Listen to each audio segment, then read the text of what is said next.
أعوذ بالله من الشيطان الرجيم.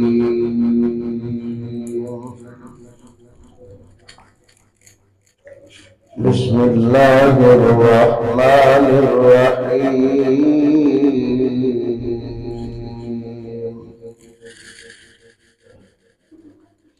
وقدمنا إلى ما عملوا من عمل فجعلناه هباء منثورا. أصحاب الجنة يومئذ خير مستقرا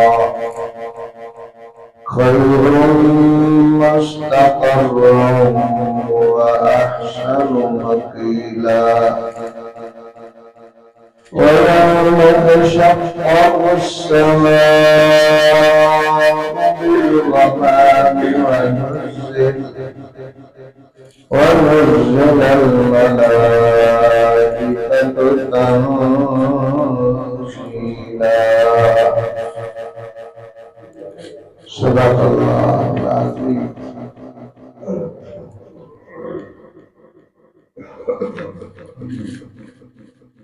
یہ بات ہو رہی ہے قیامت کے دن کی. پچھلی آیت میں پچھلے سبق میں آپ پڑھ چکے ہیں کہ قیامت کے دن یہ لوگ فرشتوں کو دیکھیں گے تو ان سے کوئی خوشخبری انہیں نہیں ملے گی. مجرم لوگ بالکل مایوس ہو جائیں گے اور یہ خواہش کریں گے کہ ہمارا بالکل ان سے آمنا سامنا نہ ہو، نہ ہمیں کوئی بات پوچھی جائے، نہ ہم کوئی بات بتائیں. ہمارے اور ان کے درمیان دوری ہو جائے، رکاوٹ کھڑی کی جائے، یہ ہم تک نہ آ سکیں. اسی دن کے بارے میں آج کے سبق میں آیت نمبر 23 میں اللہ رب العزت بیان فرما رہے ہیں کہ ان کے جتنے کافروں کے عمل کیے ہوئے ہیں، کیونکہ انہوں نے کفر کی حالت میں اگر اچھے عمل بھی کیے ہیں تو ان کا کوئی فائدہ انہیں نہیں ہوگا، کیونکہ انہیں کلمہ پڑھنے کی، مسلمان ہونے کی سعادت ہی نہیں ملی. تو کافروں کے عمل ضائع کر دیے جائیں گے، برباد کر دیے جائیں گے. قیامت کے دن ان نیکیوں کا بھی انہیں اجر نہیں ملے گا. مسلمانوں میں سے بھی کچھ ایسے لوگ ہیں جن کے بارے میں نبی کریم صلی اللہ علیہ وسلم نے فرمایا مسلمان ہونے کے باوجود وہ نیکیاں کرتے ہیں لیکن ان کی نیکیاں اللہ قبول ہی نہیں کرتا. ان کے بارے میں وضاحت کروں گا. آپ پہلے اس کا ترجمہ پڑھ لیں. وَقَدِمْنَا إِلَى مَا عَمِلُوا مِنْ عَمَلٍ. وَقَدِمْنَا اور ہم آئیں گے. قادمہ یقدم عالمہ یعلم کے وزن پر ہم آئیں گے، یعنی قیامت کے دن ہم متوجہ ہوں گے، ہم دیکھیں گے، ہم ان کے اعمال کا جائزہ لیں گے. وَقَدِمْنَا اور ہم آئیں گے اِلَىٰ تمام طرف ما عملوا اس چیز کی طرف آئیں گے جو انہوں نے عمل کیے. من عمل کسی بھی عمل سے، کوئی بھی عمل انہوں نے کیا کافروں نے. فَجَعَلْنَاهُ هَبَاءً مَنثُورًا پس ہم کر دیں گے اس کو ہواءً غبار، گرد و غبار جو ہوتی ہے، منصورہ بکھری ہوئی. آپ نے کبھی دیکھا ہوگا کہ گرد و غبار کچھ ایسی باریک اور عام نظر کے ساتھ دیکھی بھی نہیں جا سکتی، وہ جب کوئی سراغ ہو، دھوپ آ رہی ہے، اس سے سراغ سے دھوپ آ رہی ہے تو اس وقت وہ گرد و غبار نظر آتی ہے۔ تو اللہ رب العزت فرماتے ہیں ان کافروں کے عمل جنہیں وہ اچھا سمجھتے تھے، اچھا سمجھتے کیا، اب ان اعمال کو ہم اس رات کی طرح، اس غبار کی طرح اڑا دیں گے، ضائع کر دیں گے۔ ان کو ترازو میں نہیں رکھا جائے گا، ان کا کوئی وزن نہیں کیا جائے گا۔ تو دعا ہم اس لیے کرتے ہیں کہ اللہ ہماری اعمال کی قبولیت فرما لے، کہ جو عمل قبول ہو جائے گا وہی ہمارے کام آئے گا، اور جو عمل اللہ نے قبول نہ کیا فلا نقیم لہم یوم القیامت وزنا، ہم ترازو میں رکھیں گے ہی نہیں۔ اس عمل کی ہمیں فکر کرنی چاہیے کہ وہ کون سے اعمال ہیں جو ہمارے مسلمانوں کے بھی عمل اللہ تعالیٰ قبول نہیں کرتے۔ مثال کے طور پر ایک آدمی شرک بھی کرتا ہے، اور شرک کے ساتھ ساتھ وہ جتنی نیکیاں کرتا ہے، اللہ رب العزت فرماتے ہیں میں مشرک کے عمل نہیں قبول کروں گا۔ ایک آدمی قطع کلامی کرتا ہے، عام جو ہماری عادت بن رہی ہے، بن چکی ہے، واضح طور پر یہ حدیث ہے کہ 3 آدمی ہیں ثلاثۃ لا تجاوز صلاتہن آذانہن، 3 آدمی ایسے ہیں ان کی نماز ان کے کانوں کے اوپر سے گزرتی نہیں، جاتی نہیں۔ سارے عمل اوپر کو جاتے ہیں نا، الیہ یصعد الکلم الطیب والعمل الصالح یرفعہ، نیکی ساری نیکیاں جو بھی ہم کرتے ہیں یہ کہاں جاتی ہیں؟ اوپر جاتی ہیں، فرشتے لے کر جاتے ہیں۔ تو حدیث میں آتا ہے کچھ ایسے بد نصیب بھی ہیں جن کے اعمال اوپر جاتے ہی نہیں۔ وہ کون ہے؟ ہم اپنے غرور میں رہتے ہیں، اپنے تکبر میں رہتے ہیں، اور میں نے اپنے کانوں سے سنا ہے وہ کہتے ہیں نہیں جاتے تو نہ جائیں۔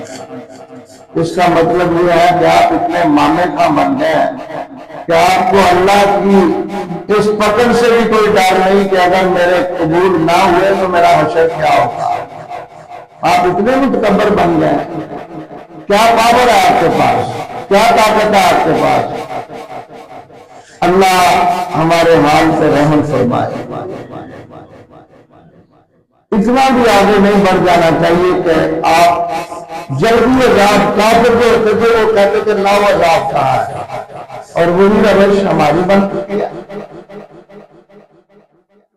اب کیا ہے کہ آپ نے فرمایا ثلاثۃ لا تجاوز صلاتہن آذانہن، 3 آدمی ہیں ان کی نماز ان کے کانوں کے اوپر جاتی نہیں، اوپر کو اعمال ان کے چڑھتے ہی نہیں۔ پہلا العبد العابد حتی یرجع، ایک غلام اپنے آقا سے بھاگا ہوا، بغیر اجازت کے بھاگ گیا، جب تک وہ واپس نہ آئے اس کا کوئی عمل بھی اللہ کو قبول نہیں۔ العبد العابد حتی یرجع وامرأة باتت وزوجها علیہا ساکت، ایسی عورت جو اس حال میں رات گزارتی ہے کہ اس کے خاوند نے اسے بلایا، اس نے انکار کر دیا، خاوند ناراض ہو گیا، وہ کہتی ہے ناراض ہو تو رہو جناب، مجھے کیا پرواہ۔ وہ دن بھرتی جاتی ہے، وہ قرآن کی تلاوتیں کرتی جاتی ہے، وہ اپنی نیکیوں میں مصروف ہو جاتی ہے، تو حدیث کی روشنی کے مطابق جب تک اس کا خامد راضی نہیں ہوگا اس کی کوئی نیکی اس کے کانوں کے اوپر نہیں جائے گی، نہیں اس کے عمل قبول ہوں گے۔ تیسرا وہ اخوان متصارمان، دو مسلمان بھائی جو آپس میں قطع تعلقی جنہوں نے کی ہے، قطع رحمی کی ہے، نہیں ملتے، نہیں علیہ سلیح، آتا ہے ایک ادھر سے آتا ہے ایک ادھر سے آتا ہے، یورز و حاضہ و یورز و حاضہ، یہ ادھر منہ کر لیتا ہے وہ ادھر منہ کر لیتا ہے، حتیٰ کہ سلام کلام تک نہیں کرتے۔ تو حدیث میں آتا ہے اگر تو کوئی معقول بات ہے، جائز بات ہے، اللہ کی رضا کے لیے کوئی ناراضگی ہے، پھر تو ان کا معاملہ اللہ پر ہے، لیکن اگر بلا وجہ ذاتی رنجشیں ہیں، ذاتی ناراضگیاں ہیں، وہ نہیں ملتے جلتے، نہیں علاق صلاح ان کی ہوتی، تو ایسے دو آدمیوں کے عمل بھی کانوں سے اوپر نہیں جاتے، نہیں قبول ہوتے۔ اب یہ ہماری مرضی ہے کہ ہم سن لیں اور سننے کے بعد بالکل نظر انداز کر دیں، لاپرواہ کریں، نہ بالکل اس کا خیال کریں۔ تو ایک طرف کافروں کے عمل قرآن کہہ رہا ہے کہ ہم ہباء منثورا بنا دیں گے، مشرکوں کے کافروں کے نیکیاں بھی ان کے لیے قبول ہوں گی، ان کو غبار بنا کے ہم اڑا دیں گے، نہیں وزن ہوگا۔ ایک طرف ہمارے مسلمانوں کے اعمال نیک ضائع ہوتے رہے، نہ اللہ تعالیٰ قبول کرے، تو ہمیں فکر کرنی چاہیے کہ نہیں کرنی چاہیے؟ کچھ ہمیں نرمی اختیار کرنی چاہیے، شدت کو چھوڑ دینا چاہیے، اپنے غرور اور تکبر کو ختم کر دینا چاہیے۔ وَقَدِمْنَا إِلَىٰ مَا عَمِلُوا مِنْ عَمَلٍ، اور ہم آئیں گے اس چیز کی طرف جو انہوں نے عمل کیے، من عمل، کوئی بھی عمل، فَجَعَلْنَاهُ هَبَاءً مَنثُورًا، بس بنا دیں گے ہم اس کو یا کر دیں گے ہم اس کو غبار اڑائی ہوئی۔ ہباء کا معنی غبار اور منصورہ کا معنی اڑائی ہوئی غبار کی طرح کر دیں گے۔ اصحاب الجنت، یہ تو پچھلی آیت میں کافروں کا حال بیان کر دیا، اب اللہ کریم ہمیں جنت والوں میں شامل فرمائے۔ ان کا بڑا بہترین اللہ کریم نے ایک نقشہ بیان فرمایا، اصحاب الجنت یومئذ خیر مستقرا، اصحاب الجنہ کا معنی جنت والے، اللہم اجعلنا منہم، جنت والے، اصحاب الجنہ جنت والے، یومئذ اس دن خیر مستقرا، بہتر ہوں گے ٹھکانے کے اعتبار سے، یعنی ان کو تو بہت اچھا ٹھکانہ مل جائے گا، بڑی اچھی رہائش گاہ مل جائیں گی۔ میں نے دیکھا ہے سعودی عرب میں یا دیگر ممالک میں لوگ جو جاتے ہیں، بڑے بڑے ریسٹورنٹ، بڑے بڑے ہوٹل، بڑے بڑے کمال درجے کے انٹر کیا پتہ نہیں نام بھی نہیں ہمیں آتے، انٹر کانٹیننٹل، دیکھو نام کتنا لمبا ہے، اتنے بڑے ہوٹل اور بڑے فخر سے بڑے، کہتے ہیں کہ دنیا کی ساری سہولتیں اس میں ہیں، دنیا کی ہر چیز اس میں مل جاتی ہے، اگر کوئی جانی بھی ہے تو اسے بھی ہر چیز سامان وہاں مہیا ہو جاتا ہے، کھانے کے، اور بڑے فخر سے کہتے ہیں ہمیں کسی چیز کی وہاں کمی محسوس نہیں ہوئی، کیونکہ ہم شاہی مہمان تھے۔ یہ دنیا میں شاہی مہمان بن کے بڑے خوش ہوتے ہیں، تو جب ہم اللہ کے مہمان بن کے اللہ کی جنت میں جائیں گے تو وہ کتنی اچھی رہائش جائیں گے، کیوں نہیں بھائی عبید صاحب؟ سوچ نہیں سکتے ہم۔ میں نے زندگی میں پہلی دفعہ ایسے ہوٹل دیکھے جب پہلی دفعہ میرا داخلہ ہوا مدینہ یونیورسٹی تو میں نے کراچی لاہور سے کراچی تک سفر PIA کے ذریعے کیا، آگے پھر شام کو فلائٹ تھی سعودی ایئر لائن کی، تو 5-6 گھنٹے درمیان میں تھے تو انہوں نے ہوٹل دے دیا۔ زندگی میں پہلی دفعہ دیکھا، میں نے کہا ہم نے تو دنیا کی کوئی چیز آج تک دیکھی نہیں، اصل دنیا تو یہاں ہے۔ آپ اندازہ کریں کہ انسان جو ہے وہ حیران رہ جاتا ہے دنیا کی نعمتوں کو دیکھ کر، دنیا کی آسائشوں کو دیکھ کر، دنیا کے ہوٹلوں کو دیکھ کر بندہ سوچتا ہے سب کچھ ہے ہی یہاں، لیکن اس وقت کیا کیفیت ہوگی جب ہمارا پروردگار ہمیں جنت کے اعلیٰ محلات میں داخل کرے گا۔ کوئی باقی خاص نہیں رہ جائے گی، کوئی کمی نہیں رہ جائے گی، ساری نعمتیں وہاں، اور پھر جائز اور حلال نعمتیں، پھر رب ذوالجلال کی طرف سے خاص انعام ہوں گے، دلی سکون ہوگا، کوئی پریشانی نہیں ہوگی کہ ہمیں تو یہاں سے نکال نہ دے۔ جہنم سے تو لوگوں کو نکالا جائے گا، لیکن یہ کسی عالم سے آپ نے نہیں سنا ہوگا کہ جنت سے بھی لوگوں کو نکال دیا جائے گا۔ جنت میں جو داخل ہو گیا وہ ہمیشہ کے لیے خالدین فیہا ابدا، خالدین فیہا ابدا، ہمیشہ ہمیشہ کے لیے۔ تو ہمیں اس زندگی کے لیے، ان آسائش کے لیے، ان نعمتوں کے لیے محنت کرنی چاہیے جو ہمارے رب نے ہمارے لیے ہمیشہ کے لیے رکھی ہے۔ اللہ وہ ہمیں نصیب فرمائے۔ اصحاب الجنت یومئذ خیر مستقرا، جنتی لوگ، جنت والے، یومئذ اس دن خیر بہتر ہوں گے، مستقرن ٹھکانے کے اعتبار سے انہیں بہترین ٹھکانہ مل جائے گا، وَأَحْسَنُ مَقِيلًا۔ قیلولہ دوپہر کے وقت جو کرنا ہے یہ بڑا سنت والا عمل ہے۔ اللہ کے رسول صلی اللہ علیہ وسلم کی ویسے تو کوئی بات بھی حکمت سے، سکون سے، عزت سے خالی نہیں، ہر حکم پر عمل کرے تو اس میں سکون بھی ہے، عزت بھی ہے، تقریم بھی ہے۔ دوپہر کے وقت تھوڑی دیر آرام کرنا، عربوں میں ہم نے دیکھا ہے وہ ضرور کرتے ہیں، لیکن اتنے ایسی ماشاءاللہ اللہ تو نہیں چل گیا، ایسے کوئی بریک نہیں، 400 چل۔ تو پھر ہدایت ہے کہ جدوں سنت کی خلاف ورزی کریے وہ نتیجہ چنگا نہیں نکلنا، نمازاں بھی جلدیاں نہیں۔ جی بندہ سوندا ہے تو لما ہی سوندا ہے، تو جاگدا ہے تو لما ہی جاگدا ہے۔ جی ساری روٹین بن گئی، ساری رات جاگتے رہنا، تو نماز کے ٹائم پہ نوامی سو گئے سارے، کوئی فکر نہیں۔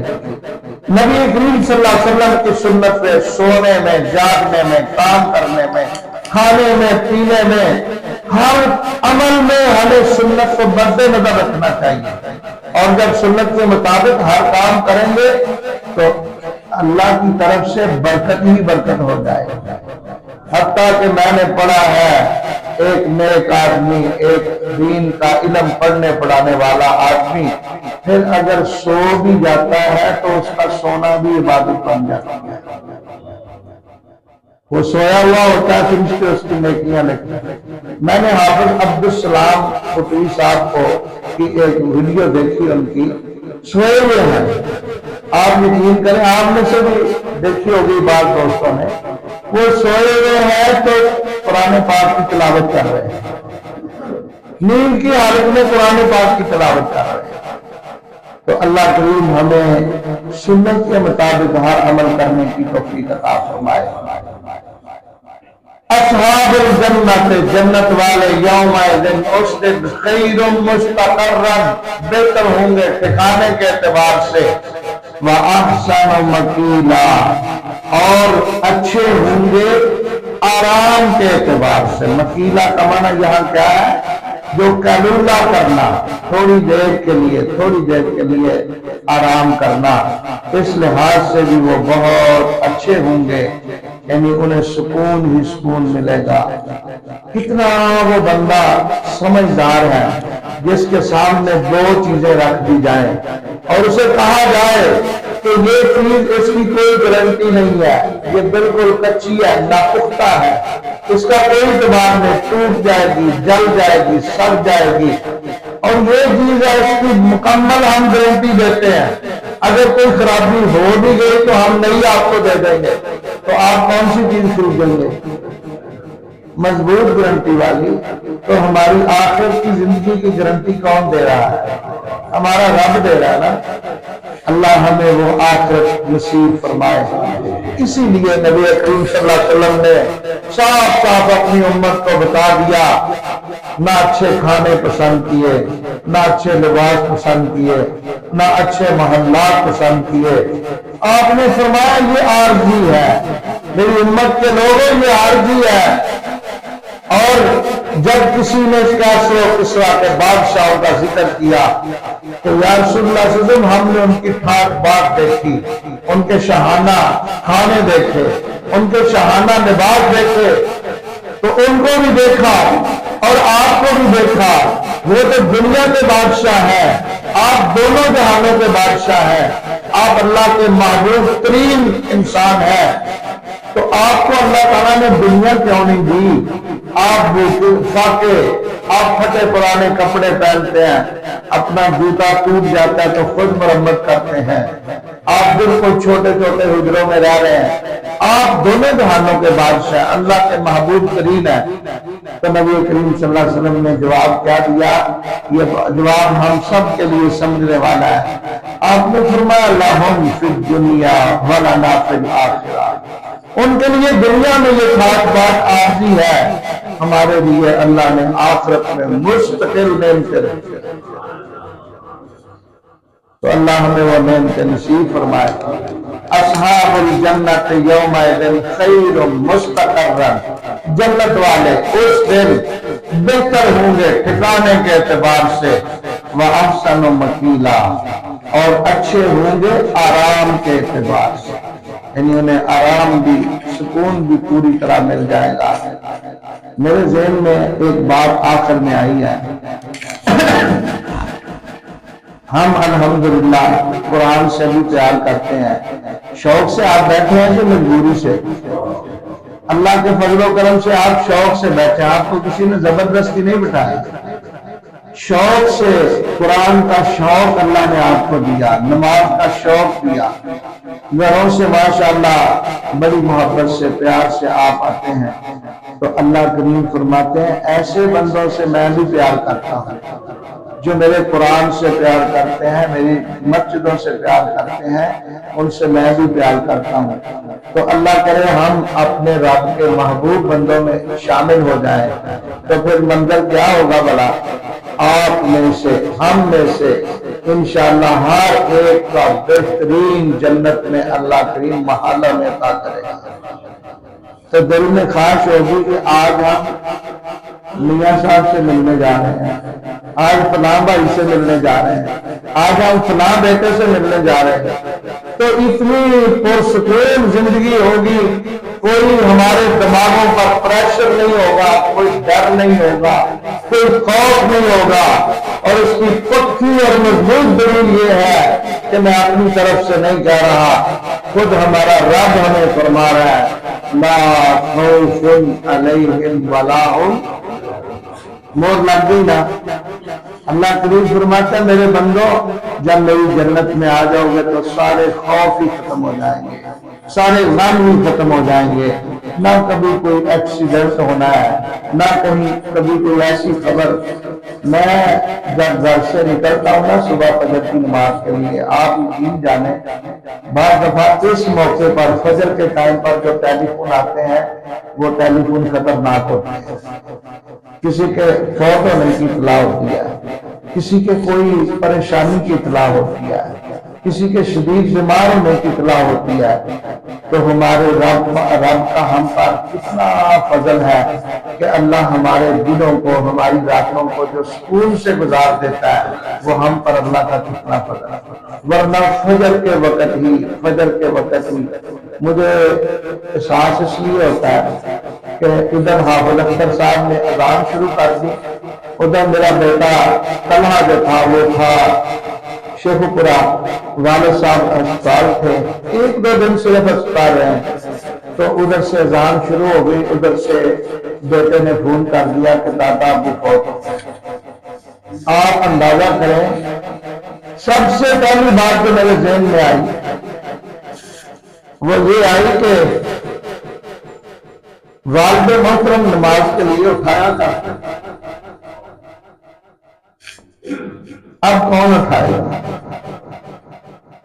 ہمارے لیے یہ والدین بھی بڑی نعمت ہے، اولاد بھی بڑی نعمت ہے، اور سب نعمتوں سے بڑھ کر ہمارے لیے دین اسلام بڑی نعمت ہے کہ ہم اپنی زندگی اسلام کے مطابق گزاریں اور اپنے فوج شدگان کے لیے بھی دعائیں کریں، اپنے لیے بھی دعائیں کریں۔ اللہ ہمیں ایمان کی دولت سے مالا مال فرمائے اور ہمارے فوج شدگان کے اللہ درجے بلند فرمائے، اللہ ہم کو جنت میں اللہ مقام عطا فرمائے۔ وآخر دعوانا الحمدللہ رب العالمین۔